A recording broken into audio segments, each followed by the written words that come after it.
Hi everyone, in this video I will show you how to enable dark mode on YouTube application.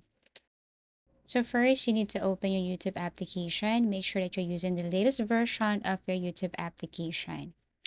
And then here what you're going to do next is you have to simply log in to your account or make sure you're logged into your account.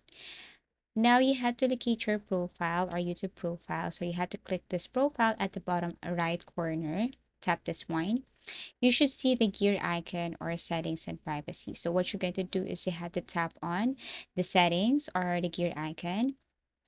Now in the settings, you have to look for general.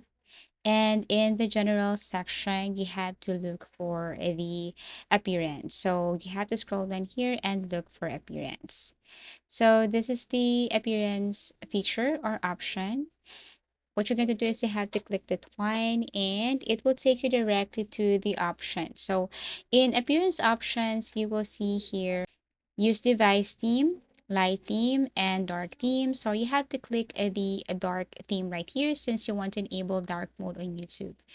Now, you can also switch this to light. So in case that you're using the light theme, just tap on the dark theme right here and then apply. And basically that's it. You can change it anytime. So again, you have to make sure that you're using the latest version. So if you cannot see this feature right here, or if you encounter a problem with your features on your YouTube, you can go to your Google Play Store and then look for YouTube. Maybe your YouTube application needs an update. So if you see the update button right here, tap on update, wait, and then open your YouTube application again. And do the same thing. Just go to settings, general, and then appearance. And basically that's how easy it is to enable dark mode on YouTube. Thank you so much for watching and see you again in our next video tutorials.